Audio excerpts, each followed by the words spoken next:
This is I Only Touch Greatness Remix. Scan the code and follow. Yo, what up? What up? This is your boy TQ on the podcast with my main man Hayes. We only touch greatness, baby. Westside.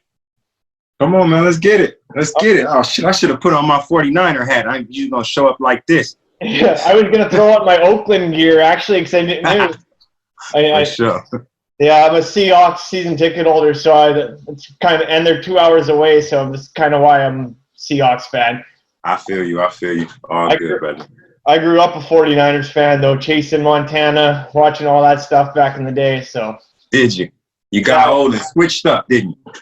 Yeah, I switched up when I started going to games and stuff, so. Yeah.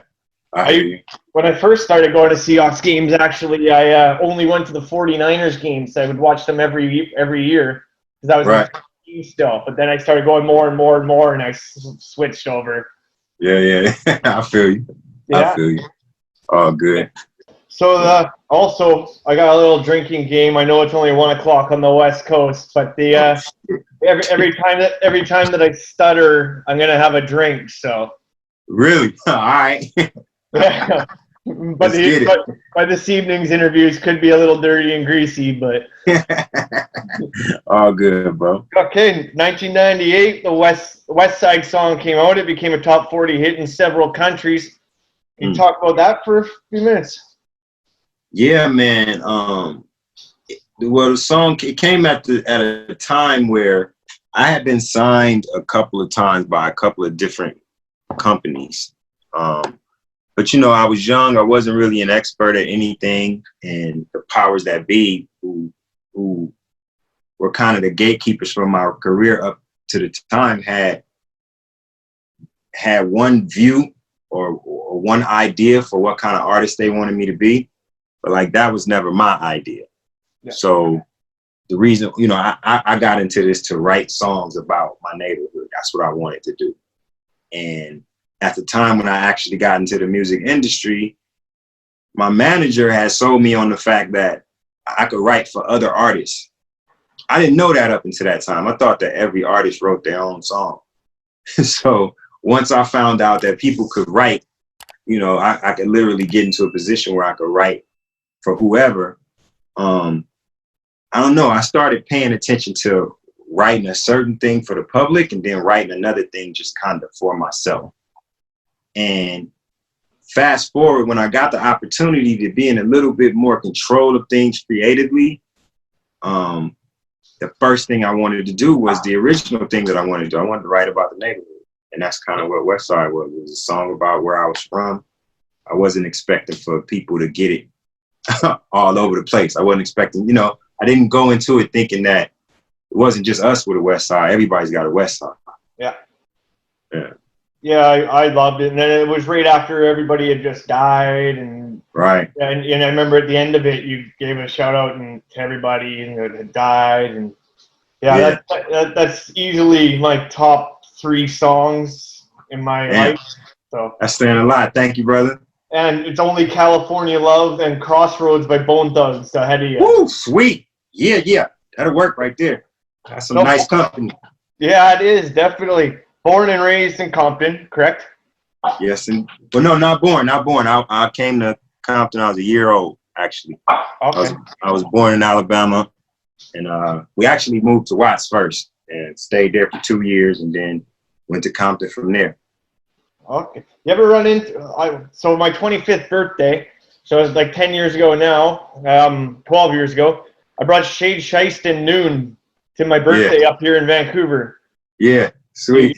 You ever see those guys around? It's been a while, man. Like we used to kind of hang out together a lot because we used to just kind of, our camps used to work with each other a lot. Me and Demiza used to do a lot of work together.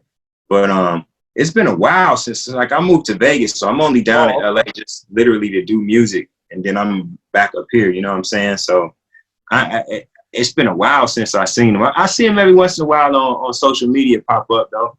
We actually have a lot of songs somewhere that me and him have done together, to be honest. Yeah, I have that farther down my list here. I got that coming up for sure. What was it like being signed to Cash Money? Oh man, it was more than anything, it was the opportunity to write a whole lot. I've always been a studio rat, and one thing about being an artist, when my stuff started taking off, it left me less time to be in the studio, more than anything. And I guess with Cash Money, that was a gift and a curse because I spent so much time in it. You know what I'm saying? Didn't spend much time out of it. You know what I mean? But it was really a chance for me to expand my catalog of songwriting. That's really what the time was spent for. Like, you know, I always tell people, you know, it's always been the thing about Cash Money and their artists with finances and all this and that. Yeah. Like, I never ran into that problem with them dudes. Most of my experience with them was on the writer side, and I was already signed to Sony as a writer at the time. So it did nothing but like boost my catalog. It was cool. But my fans, who at the time was mostly on the West Coast and in Europe, those are two places where we never went. You know what I'm saying? For the most part, most of what Cash Money fan base at the time, we would do a lot of runs between the South, the Midwest, run up to New York, and that's it. Kind of had the triangle of where they went. So never really do any shows on the West Coast. Wasn't able to travel to Europe. My fans didn't really like that, and that was the biggest influencer in me actually leaving when I decided to leave. Yeah. Okay. This is a question. You have multiple songs where they talk about the girlfriend dying, and is this a true story? I've always wondered this since I was a kid. Did your girlfriend get shot that was pregnant? One of them is a true story. It wasn't my girlfriend. Okay. It was my big homie and his girlfriend. That's what Bye Bye Baby was about. Oh, okay. And where I kind of was there firsthand experiencing the whole thing. Yeah. It was just something that I always wanted to write about. Okay. You had an R&B group in the 90s called Coming of Age. Mm-hmm. Yeah. Coming Home was the album. What was the reason for the group split? I'm doing my homework.